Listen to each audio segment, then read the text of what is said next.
rescatando la verdad en un mundo que la ha perdido. El diccionario Oxford de la Real Academia Inglesa del Lenguaje, todos los años escogen una palabra que es la palabra que representa el sentir de la cultura, las preocupaciones de la cultura, el sentir de todo el mundo de habla inglesa durante ese año. Y en el 2016 la palabra que escogieron fue posverdad. Posverdad, una palabra muy interesante. Esa palabra la define el diccionario de Oxford, si podemos poner ahí la vista por favor. La define el diccionario de Oxford de la siguiente manera: posverdad es el término utilizado para referirse a situaciones donde los hechos objetivos a la hora de influir la opinión pública quedan en un segundo plano respecto a las emociones y las creencias personales. Las palabras que resaltan ahí son emociones y creencias personales. Si entendemos el concepto de lo que es la posverdad, entendemos que es aquella mentalidad donde las preferencias y las emociones pasan a primer plano y la verdad objetiva pasa a un segundo plano. Piense en eso por un momento. Piense en una sociedad, en una mentalidad, y digo, eso es el reflejo del mundo en el que estamos viviendo. La verdad objetiva ya no tiene el valor que tenía años atrás. Ahora es más importante mi preferencia que la verdad. Si la verdad se alinea con mis preferencias, mis deseos y mis gustos, pues todo bien, venga la verdad. Pero si la verdad no concuerda con mi opinión, mis preferencias y mis gustos, pues la verdad se convierte opresiva. La verdad me insulta, la verdad es algo que yo no debo de tener que estar expuesto a aquellas cosas que me hacen sentir incómodo. Y la despedimos. Hay un libro que acaba de escribir Abdul Murray que se titula Saving Truth, Finding Meaning and Clarity in a Post-Truth World. El libro se titula Rescatando la verdad, encontrando sentido, significado y claridad en un mundo posverdad. Algunas de las referencias que voy a hacer en esta tarde son directamente de este libro. Se los recomiendo, está en inglés. Si lo pueden conseguir, acaba de salir. Creo que será un clásico de la literatura evangélica. Abdul Murray dice que el peligro de posverdad es el siguiente. En contraste con el posmodernismo, la mentalidad posverdad reconoce que existe la verdad objetiva, pero la subordina a las preferencias. La posmodernidad negaba que hubiesen verdades absolutas, objetivas. La mentalidad posverdad no es así.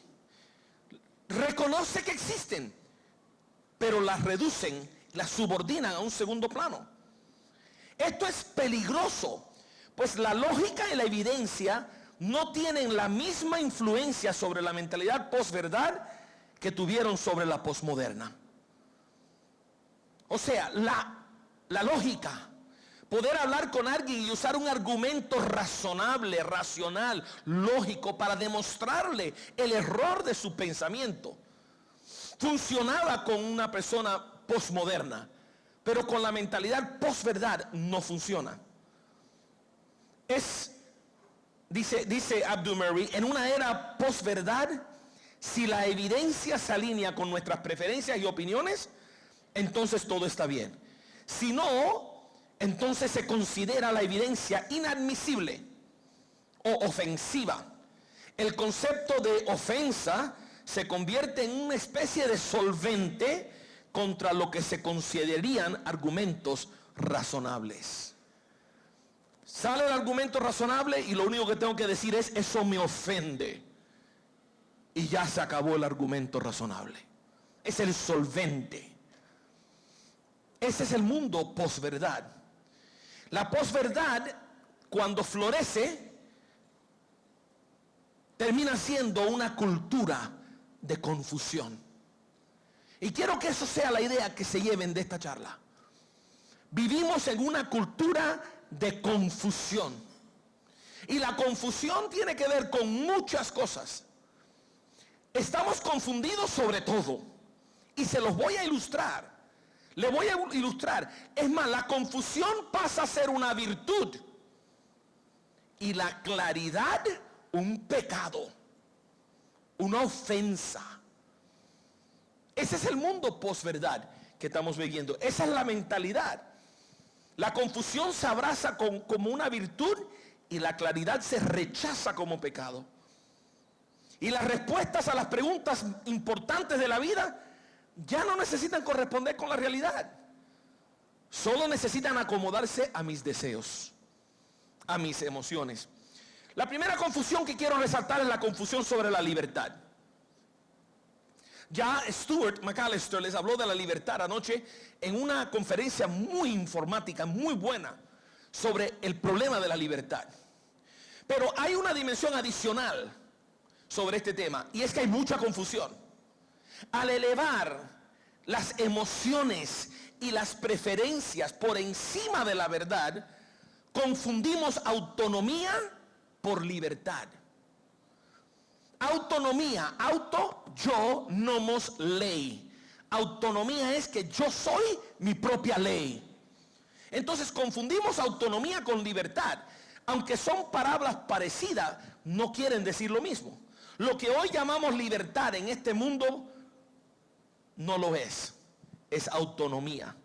Una persona es autónoma cuando es su propio legislador. La cultura hoy considera que hacer lo que nos da la gana, esa es verdadera libertad. Yo legislo lo que voy a hacer y eso es mi libertad. Abdul Murray, de nuevo, con una claridad impresionante, dice lo siguiente: la búsqueda de la autonomía es la raíz de la mentalidad posverdad, que alimenta la cultura de confusión. Hemos estado persiguiendo la autonomía desde el comienzo. Adán y Eva buscaron ser autónomos como Dios. Ellos buscaron trascender el propósito por el cual fueron creados para poder ser ellos quienes definieran su propio propósito. Y continuamos la misma búsqueda hoy. No hay nada nuevo bajo el sol. Vuelve a surgir esta búsqueda de la autonomía. Pero en esta sociedad se ha conseguido. La mentalidad posverdad amontona toda autoridad, toda tradición, toda doctrina y todo lo amontonan en un paquete que le llaman coerción. Y los rechazan categóricamente. Rechazan todo intento de obstruir sus pensamientos autónomos. La iglesia me quiere violar mi autonomía, me quiere decir cómo vivir mi vida. La frase en inglés es "Don't tell me how to live my life". No me digas cómo vivir mi vida. La doctrina, eso es para decirme cómo vivir mi vida, violando mi libertad. En sí lo que está violando es su autonomía. Mis padres, ellos lo que quieren es quitarme la libertad, violar mi libertad, y no es eso. Esta celebración de nuestras preferencias sin valorar la verdad, ¿a qué lleva? A la confusión. ¿Qué sucede cuando tus verdades chocan con las mías? ¿Qué sucede cuando tu preferencia choca con mi preferencia? ¿Cuál libertad es más importante, la tuya o la mía? ¿Cuál autonomía es más importante, la tuya o la mía? ¿Cómo podemos tener razón los dos? Lleva mucha confusión. Y en cuanto a la libertad, entienda algo: la libertad no es cuestión de preferencia. La libertad no es cuestión de preferencia. No es un helado de vainilla que preferimos algunos y mientras otros prefieren el de chocolate. No lo es. También hay confusión sobre la dignidad humana. Otra área donde estamos viendo una confusión masiva en nuestra sociedad. Al elevar de nuevo las emociones, que es la definición de esa mentalidad posverdad, al elevar las emociones y las preferencias por encima de la verdad objetiva, podemos determinar por nuestra propia cuenta cuáles son los seres humanos que tienen valor y cuáles no lo tienen. Ahí es donde entra Peter Singer. Peter Singer es filósofo australiano, profesor de bioética en la universidad prestigiosa de Princeton, en el estado de New Jersey, autor de múltiples libros y conocido mundialmente como un experto en la bioética. ¿Y cuál es su ética? En esta mentalidad posverdad, siendo él ateo y siendo existencialista, y tomando prestado de los pensadores existencialistas y tomando prestado del darwinismo de que somos animales sofisticados, pues él ha extendido eso al trato de los niños. Peter Singer argumenta que los bebés humanos, después de haber nacido, pueden ser asesinados por los padres. Y lo que se debate es hasta qué edad. No estamos hablando solamente de un aborto en el útero. Estamos hablando de después de nacido. Él favorece que los 3 años es la edad. Antes de los 3 años los padres deben de tener el derecho de quitarle la vida a sus hijos. Él dice que no es realmente una persona, porque no tienen la capacidad para valorarse a sí mismo. Los padres, afirma Singer, sí tienen la capacidad de asignarle valor. Y él no está solo en esta mentalidad. Usted quizás piense en esta tarde, pero eso es una locura. Nadie anda creyendo eso y enseñando. Eso es lo que enseña este profesor a sus estudiantes de bioética en una de las universidades más prestigiosas del mundo. Y no está solo. Alberto Gubilini y Francesca Minerva, médicos especializados en el campo de la ética médica, abogan por el derecho de los padres de matar un bebé recién nacido si éste nace enfermo o si les impone dificultades a los padres el tener que criarlo. Los padres tienen la autonomía de quitarle la vida a su bebé porque tienen la autoridad de determinar si el valor del bebé justifica el trabajo de criarlo. Ese es un mundo donde la mentalidad posverdad ha creado demasiada confusión. Demasiada confusión. Y de nuevo, Abdul Murray le da el clavo en la misma cabeza. Con una precisión increíble. Mira lo que dice. Dice Abdul, esta es la esencia de la autonomía humana. Sin restricciones. Convertirse en Dios, pero sin el beneficio de la sabiduría divina. El hombre queriendo jugar el papel de Dios, pero careciendo de la sabiduría divina para poder hacerlo. Eso es la mentalidad posverdad. Hay confusión en cuanto a la libertad. Hay confusión en cuanto a la dignidad humana. Y de nuevo, ¿es la dignidad humana cuestión de preferencia? ¿Será que el valor de ese bebé nacido es cuestión de preferencia de sus padres? Claro que no. Claro que no. Pero en esta cultura la confusión es la que reina. ¿Qué diríamos de la confusión sobre la identidad? Otro campo ideológico donde la confusión reina en nuestros tiempos. Al elevar las emociones y las preferencias por encima de la verdad objetiva, podemos identificarnos con lo que nos da las ganas de hacerlo. Si yo quiero ser mujer, a pesar de haber nacido hombre, ¿puedo serlo? Lo importante es cómo yo me identifique. El individuo, no la biología, determina su propia identidad, su propio género. Por eso hoy reconocemos más de 50 géneros. Yo no sé cómo llegar a ese número. XX, XY, ya vamos por 2. ¿Y los otros 48 qué son? Pero ese es el mundo de confusión en el que vivimos. Y en esta área la confusión es considerada más que una virtud, es considerada heroica.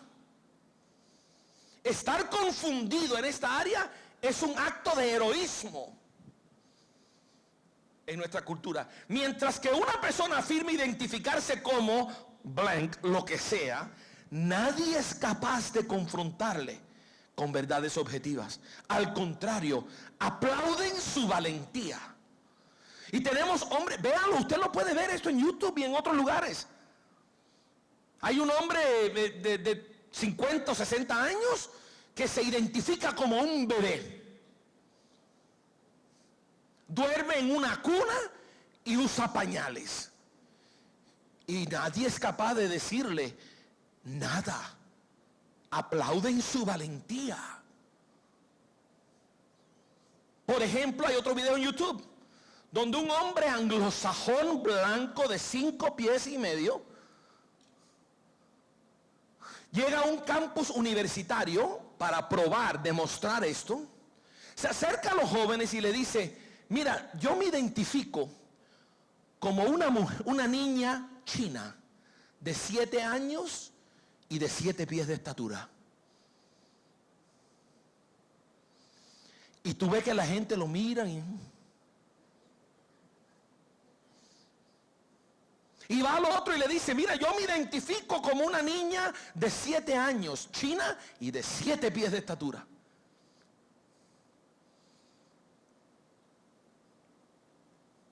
Wow. ¿En qué mundo estamos viviendo? ¿Dónde está la razón? ¿Qué le pasó a la mente humana?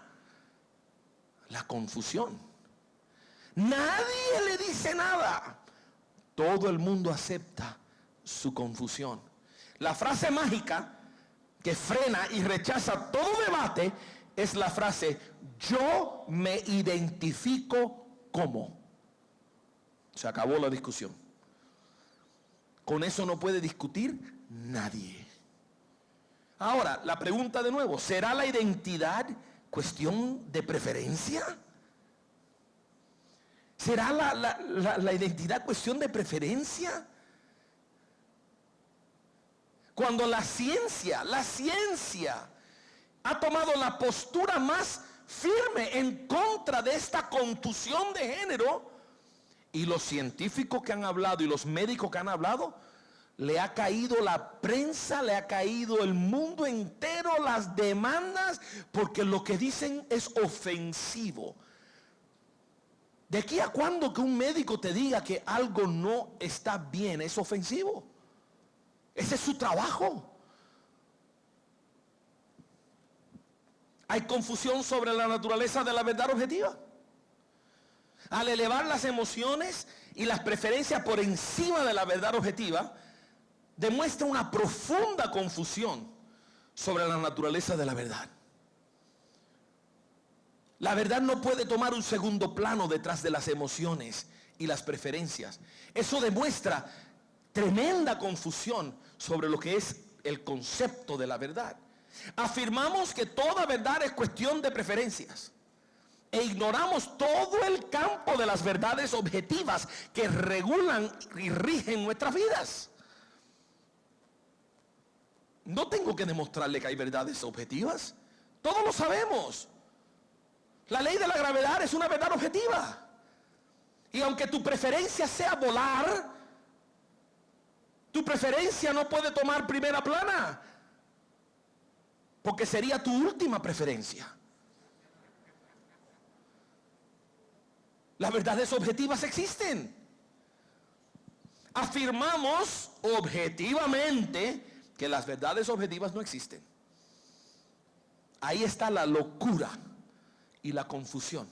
Que yo, para afirmar mi postura de que las verdades objetivas no existen, te lo tengo que presentar como una verdad objetiva. Mucha ignorancia sobre la verdad. Hay dos tipos de verdades.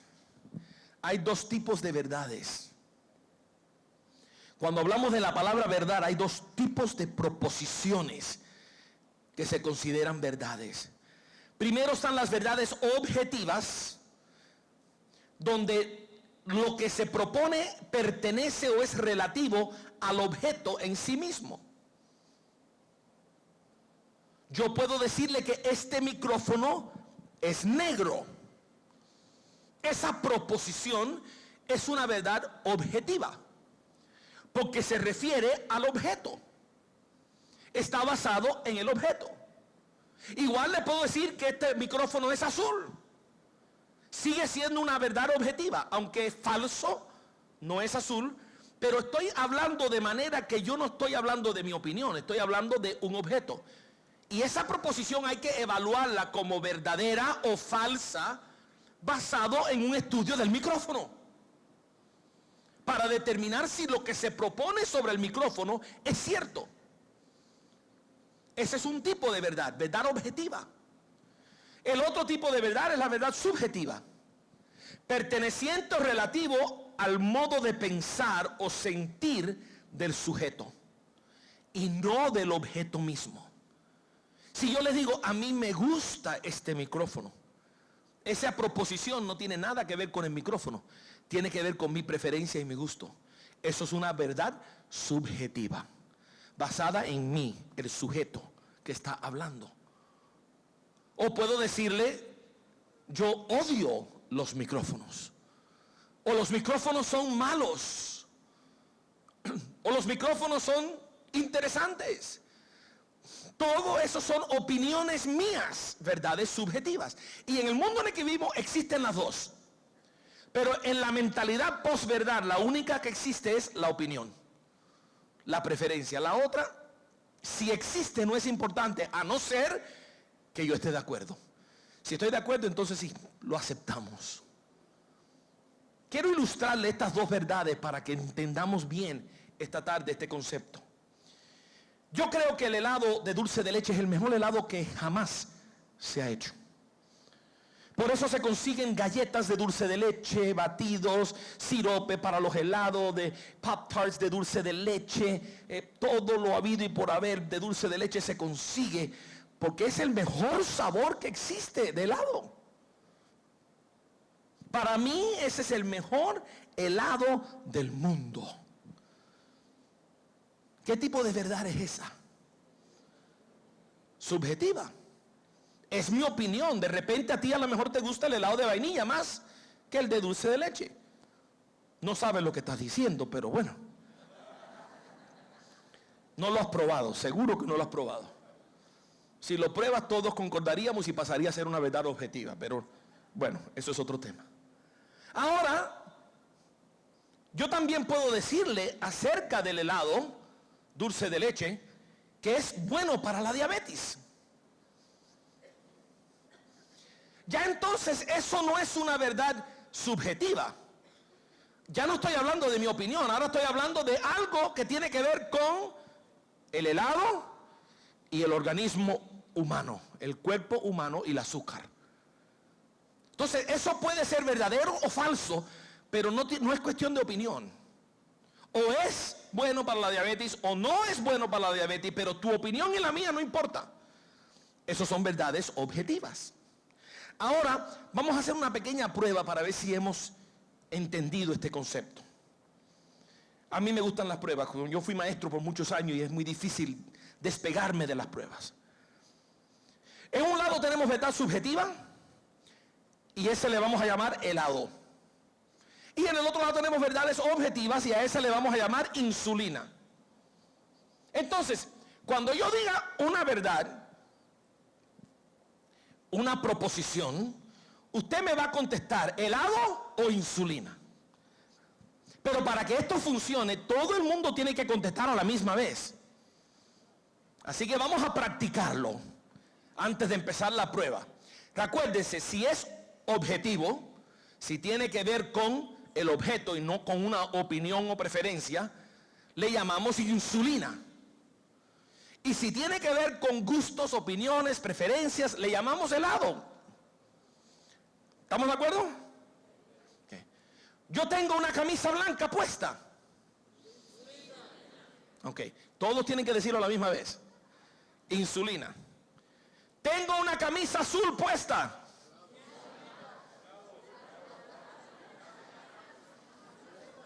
No, pero ella, la confusión, ve, aquí hasta la confusión llegó aquí también. No, ¿qué pasó? Sigue siendo, mire, verdadero o falso, sigue siendo algo que tiene que ver con mi camisa, no con gusto. Sigue siendo insulina.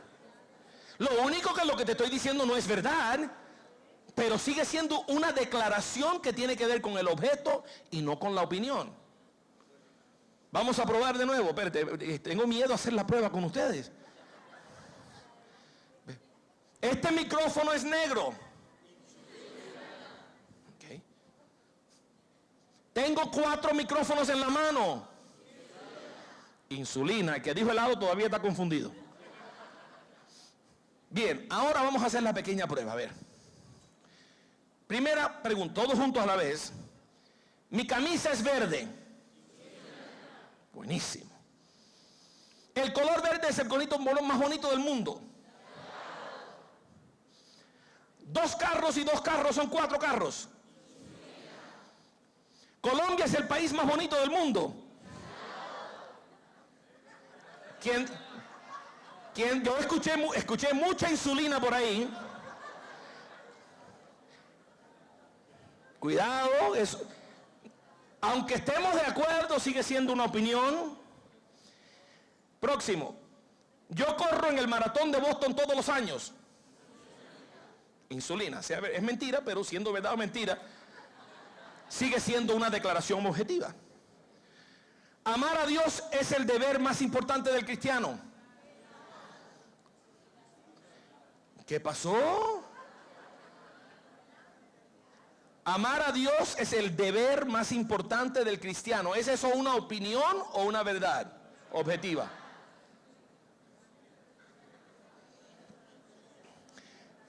Jesucristo dijo que el más grande mandamiento es este: amarás a Dios con todo tu corazón, con toda tu mente. O sea, esto es un mandamiento bíblico. Esto no es cuestión de opinión. Lo podemos hacer o no hacerlo, pero eso es algo que Dios ha establecido. Por lo tanto es insulina, no es helado. Número 7. Dios existe. Aunque haya quien no lo crea, esa frase no tiene nada que ver con opinión. Si yo diría, yo pienso que quizás Dios exista, ahora estamos hablando de helado.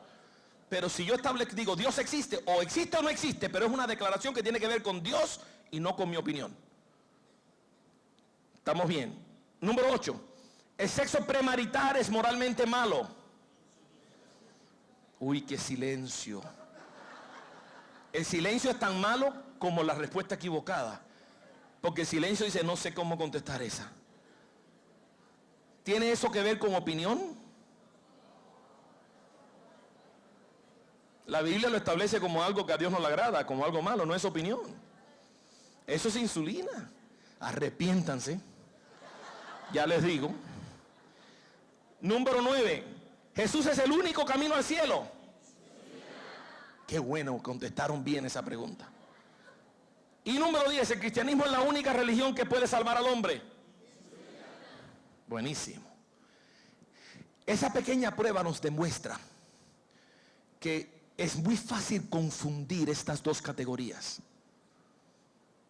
Muy fácil. Pero no las podemos confundir. No podemos negar que la verdad objetiva existe. Y no podemos confundir la verdad objetiva con la verdad subjetiva. La religión no es un sabor de helado del mes. Si te gusta el catolicismo, pues ese es tu helado favorito, pues para allá vas. Si piensas que el cristianismo es verdad, pues eso es tu helado favorito y ese es el verdadero. Si tú piensas que no, o es el cristianismo la verdad o no, pero no es cuestión de opinión. es una declaración objetiva. Tenemos que estar claros, Dios existe. Eso no es cuestión de opinión, o existe o no existe. Si tú nunca hubieras nacido, seguimos con la misma pregunta, ¿existe o no existe? Así que nuestra opinión no moldea, no cambia, no altera la realidad. Y estos son conceptos que tenemos que tener claros de la verdad. ¿Es la verdad una cuestión de preferencia? Absolutamente no. No lo es. Y hay confusión sobre la moralidad. Wow, este campo es amplio. Cuando reinan nuestras emociones y nuestras preferencias, podemos ser y hacer cualquier cosa que se nos antoje. Por eso la confusión moral llega a ser la virtud del día. La virtud del día. En contraste, la claridad moral nos muestra una verdad objetiva más allá de nuestras preferencias, los límites a los que debemos de conformarnos, y como es un intento a limitarme, eso me ofende. Por eso la claridad moral es un pecado. Decirme que esto es bueno y aquello es malo, dame claridad en el campo de la moralidad, es lo peor que tú puedes hacer en esta cultura. Lo peor. Lo peor. Es más, tristemente, hasta en muchas iglesias se llega a pensar que no debemos de entrar en ese campo y decir que esto es bueno y aquello es malo, porque ¿quiénes somos nosotros para juzgar? Jesús dijo que no juzguemos para que no fuésemos juzgados. Uy, eso es mala teología, mala exégesis, mal estudio bíblico. Eso no es lo que la Biblia enseña. Jesús lo que nos dijo es que de la manera en que tú juzgas, tú serás juzgado. Jesús lo que nos dijo es que sacáramos primeramente la viga de nuestro ojo para entonces poder ver la paja en el ojo de nuestro prójimo. Pero vivimos en una cultura donde decir que esto no le agrada a Dios y esto es malo, es como mentarle la madre a alguien. Así mismo se ofenden, con la misma intensidad de ofensa. Nuestra autonomía no nos permite determinar, o nos permite determinar según esta cultura, lo que es bueno y lo que es malo, y nadie tiene el derecho a objetar. Nadie. Quiero mostrarte esto en vida real. Quiero llevarte a la calle conmigo y vamos a entrevistar a un joven universitario y vamos a escuchar. Un amigo mío se llama Chad, salió con una cámara a entrevistar jóvenes a una universidad sobre el tema del relativismo y la confusión moral que hay. Y esta es la entrevista. Está en inglés, pero le puse subtítulos en español grandísimos y además le voy a dar el diálogo en una vista y lo vamos a ver, pero que quiero que entiendan la confusión moral que hay en la juventud del mundo en el que estamos viviendo, en un mundo post-verdad. Escuchemos el debate. Sonido, por favor, la entrevista. So, your name is again? Ben. Ben, okay. Ben, my name's Chad. So, Ben, you don't believe in right and wrong? Nope. And why is that? It's purely subjective. I mean, it's never really straight up and down, if that makes any sense. That's kind of the best way I could explain it.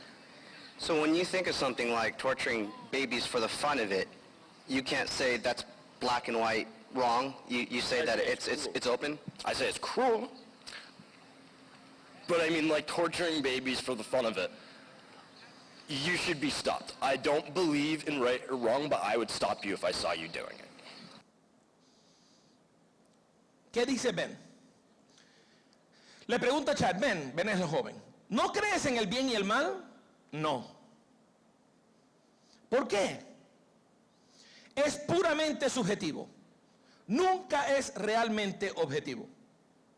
Chad entonces le dice, entonces, cuando piensas en algo como torturar por gusto a un bebé, ¿no puedes decir que esto es malo? ¿No es blanco y negro?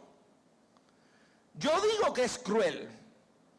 Debería ser detenido. Yo no creo en lo bueno y en lo malo, pero si te veo hacerlo, trataría de detenerte. Vea la confusión. Vea la confusión. Yo no creo que hay un bueno y un malo absoluto. Es decir, cada uno determina lo que es bueno y lo que es malo. Entonces, ¿por qué trataría yo de detenerte?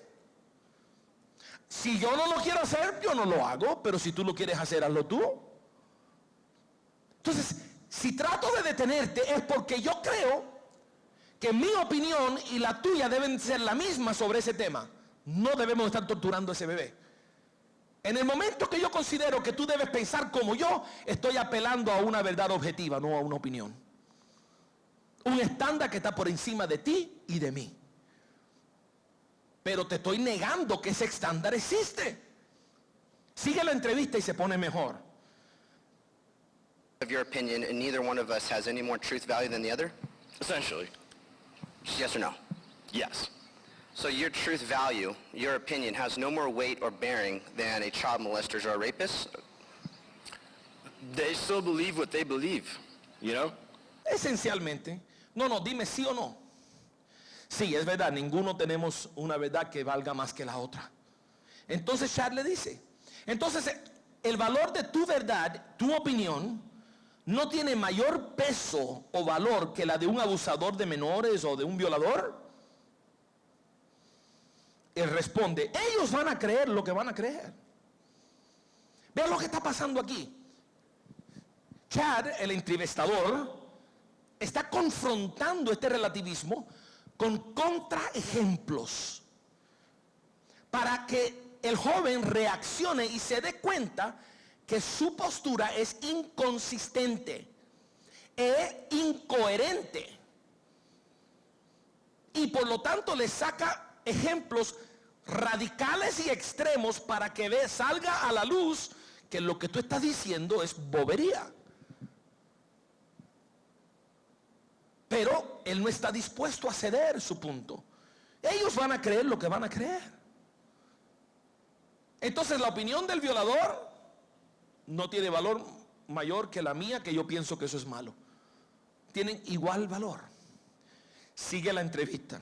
The question was, though, you believe by your standard that their moral opinion is just as valuable, not any less valuable, than yours. It has just as much weight. Yeah, they're still human beings. Everybody has their right to have their moral opinion. Now, the rest of the human race and the rest of the world, maybe even the rest of the universe, nature itself, may try to stop that because it's something that goes against, you know, how do I word this, the well-being of everything around it, but I still think they're entitled to do that. Just like, and they're going to tape this, and I'm probably going to regret saying this, but I have to, just like I think Hitler's entitled to do what he did, but I still would have fought against him. Why would you fight against him? I don't agree with the I don't believe in genocide. It's just like, you know, the right versus wrong. It's like saying, because you're you're wrong. And just kind of going back on what you're saying, though, that's only your opinion, and your opinion ultimately has no more value than a child molester or a rapist. Pretty much. Isn't there something within you that just kind of screams, this is just wrong, but I can't explain it from my worldview? No. Mire qué interesante diálogo. Chad le dice, ¿tú crees según tu estándar moral que la opinión moral de ellos, los violadores y los abusadores de menores, es tan válida, no menos que la tuya, y tienen el mismo valor? Sí, son seres humanos. Todos tienen el derecho a su opinión moral. Ahora, el resto de la humanidad y el resto del mundo, quizás hasta el resto del universo y la naturaleza misma, tratarían de detenerlo, porque es algo que va en contra, a ver, ¿cómo digo esto? Del bienestar de todo lo que les rodea. Pero aún pienso que tienen el derecho de hacerlo. Si no saben la definición de la palabra confusión, ahí la tienen.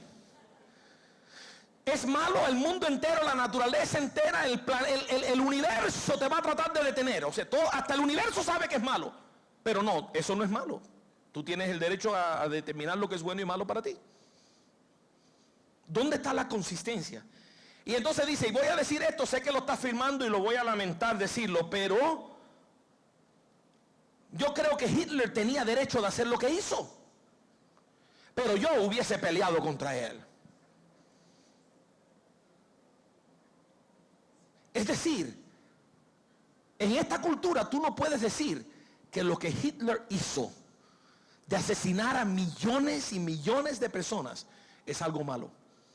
No, yo no soy quien para juzgarlo. Si él pensaba que eso era bueno, pues él tiene derecho a establecer lo que es bueno para él. ¿En qué mundo? ¿En qué planeta? ¿Qué le ha pasado a la mente humana? Claro, y luego se justifica de una opinión tan nefasta, diciendo, bueno, pero yo pelearía contra él. O sea, yo sí pienso que es malo y por eso yo pelearía contra él. Chad no lo deja salirse con la suya y le pregunta, ¿y por qué pelearía contra él? ¿Basado en qué? Si tu opinión y la de él son igualmente válidas, ¿qué derecho tienes tú de pelear contra él si él y tú piensan, el valor de tus pensamientos son igualmente válidos?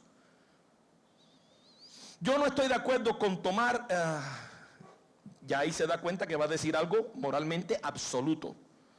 Y entonces retrocede y dice, yo no creo en el genocidio. Ok. Esto es solo tu opinión. Y tu opinión en última instancia no es más válida que la de un abusador de menores o un violador o de Hitler. Más o menos. Entonces le pregunta a Chad, ¿no hay algo en ti que grita que eso simplemente es malo, pero no lo puedo explicar desde mi cosmovisión? No. Pero fue un no muy convincente. Ahora viene el último segmento de la entrevista. Escuche cómo termina esto. Isn't there something within you that just says raping and child molesting isn't only subjectively wrong, it's not just wrong because that's my opinion, but it's absolutely wrong, but with my worldview I just can't explain that somehow. Is that sort of the conundrum that you're in?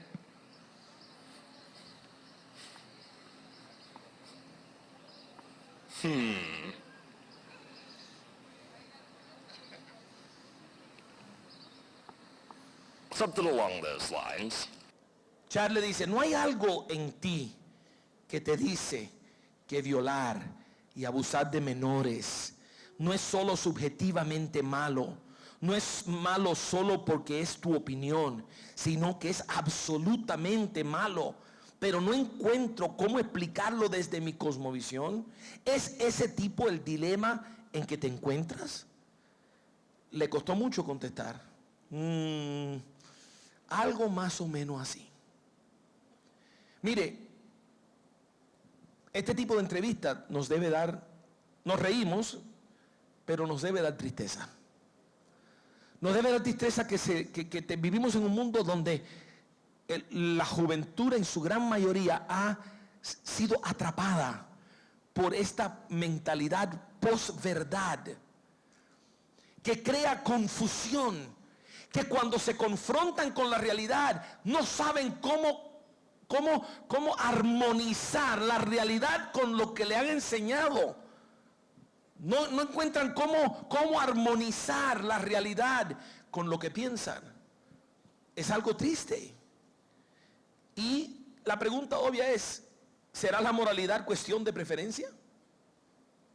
Claro que no. Ahora, escúcheme bien, porque el relativismo moral es muy peligroso. Y no peligroso por lo que te lleve a ser inmoralmente, sino hablando a nivel de alma, es muy peligroso. El relativismo moral hace desaparecer el concepto del pecado.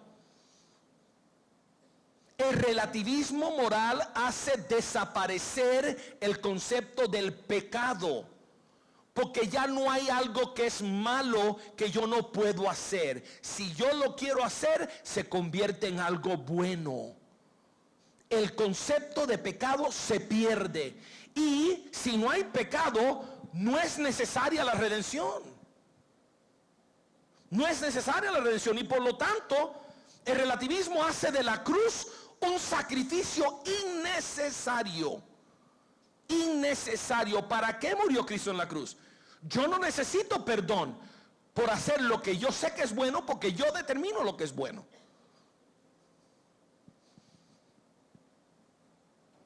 Eso es un peligro serio. Ahora, ¿cómo sabemos si algo es bueno o algo es malo? ¿Cómo sabemos si algo es bueno o algo es malo? ¿Cómo hacemos? Mire, C.S. Lewis lo dijo de una manera muy interesante. C.S. Lewis fue ateo y se convirtió al cristianismo. Pero mira lo que dice C.S. Lewis. Mi argumento contra Dios era que el universo parecía cruel e injusto.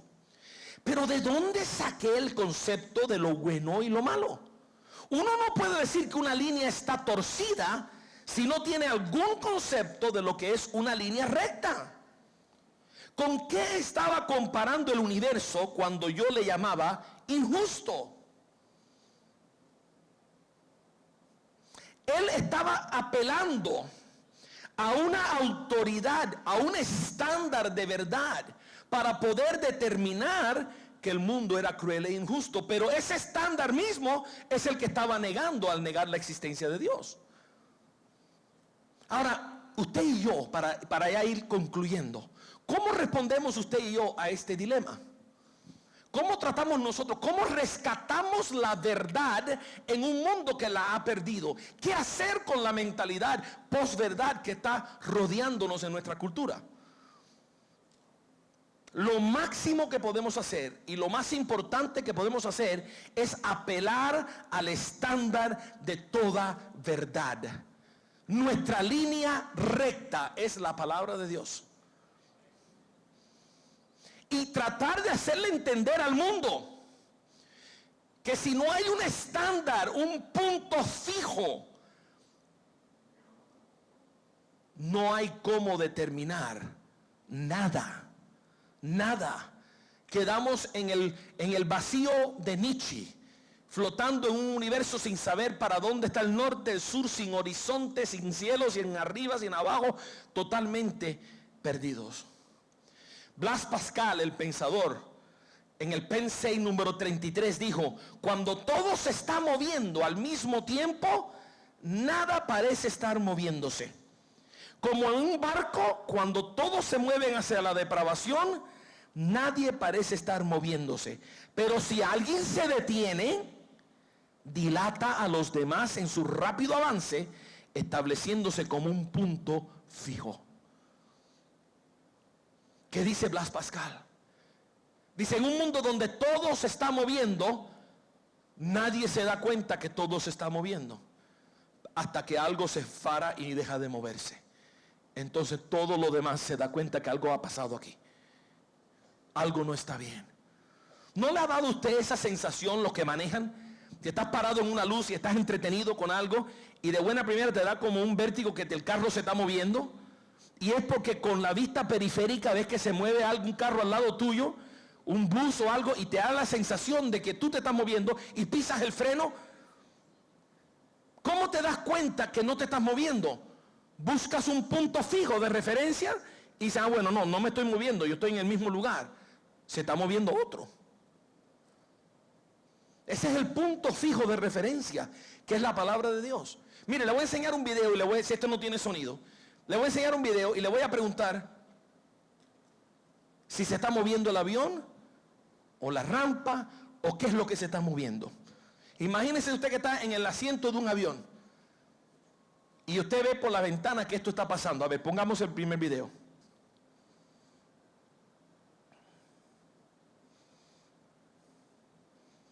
¿Qué se movió? ¿El avión o la rampa?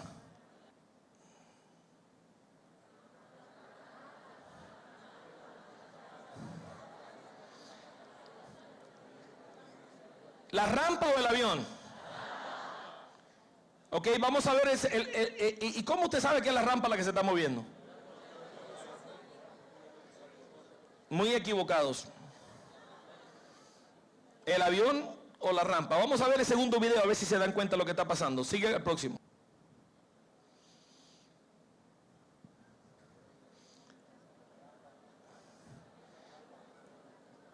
¿La rampa o el avión? Ahora sí. ¿Y cómo saben que fue la rampa la que se estaba moviendo? Punto de referencia. En el primer video, el hombre está parado y el avión se mueve, el hombre no se mueve. En el segundo video, el hombre está parado ni el hombre ni el avión se mueve. La rampa retrocede, pero el hombre no se mueve. Y la idea de esta ilustración es que veamos la importancia de un punto de referencia. Tenemos que tener un punto fijo de referencia. La palabra de Dios dice que el cielo y la tierra pasará, pero hay algo que nunca pasa. La palabra es un punto fijo de referencia. Las culturas cambian, los tiempos cambian, las edades cambian, la música cambia, el vestuario cambia, todo cambia, excepto la palabra de Dios no cambia. Entonces, si queremos medir si algo se alinea o no se alinea con la realidad, tenemos que verlo desde la perspectiva de Dios. Y por eso usamos la palabra. La palabra de Dios se convierte en el punto fijo. El punto fijo es nuestra línea recta para saber lo que es recto y lo que no es recto. Es nuestro punto fijo para saber lo que es bueno y lo que es malo. Este es el mundo en el que nosotros vivimos. Pongamos la próxima escena. Así es el mundo. Esa es la mentalidad posverdad. 500 calles y ninguna lleva a ningún lado y nadie sabe por dónde coger y cuál es la ruta. No hay, es toda una confusión absoluta. Sin embargo, cuando entendemos que la palabra de Dios es el punto de referencia, se abre una carretera recta a través de toda la confusión. Y dice el Salmo 1, bienaventurado el varón que no anduvo en consejo de malos, ni estuvo en camino de pecadores, ni en silla de escarnecedores se ha sentado, sino que en la ley de Jehová está su delicia, y en su ley medita de día y de noche. Será como árbol plantado junto a corrientes de agua, que da su fruto a su tiempo, y su hoja no cae, y todo lo que hace prosperará. Esa es una manera de abordar la vida. Y el versículo 4 sigue diciendo, en cambio, los malvados son como paja arrastrada por el viento. Por eso no se sostendrán los malvados en el juicio, ni los pecadores en la asamblea de los justos. Porque el Señor cuida el camino de los justos, mas la senda de los malos lleva a la perdición. ¿Qué implica que haya moralidad en el mundo en el que nosotros vivimos? ¿Cuál es la implicación? Si existe una verdad absoluta moral, una verdad moral absoluta en nuestro mundo, ¿qué implica? ¿Qué implica eso? No toma mucho pensamiento para llegar a la conclusión que eso implica que Dios existe. Que hay un ser que ha establecido un estándar moral por encima de nuestras opiniones y preferencias. ¿Dónde nos deja eso? Cuando entendemos que Dios existe, ¿dónde nos deja eso? Dios existe, hay una ley moral, por lo tanto, yo soy culpable. Esta es la razón por la cual muchos no quieren ir a ese tema.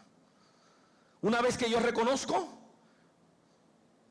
que hay un Dios, entiendo que Él tiene demandas de mi comportamiento. Y entiendo que yo no estoy cumpliendo con esas demandas. Y soy culpable delante de Él. ¿Cuál es la solución a ese dilema humano? ¿Cuál es la solución a ese dilema humano? La solución es la cruz. La cruz es la solución a ese dilema humano.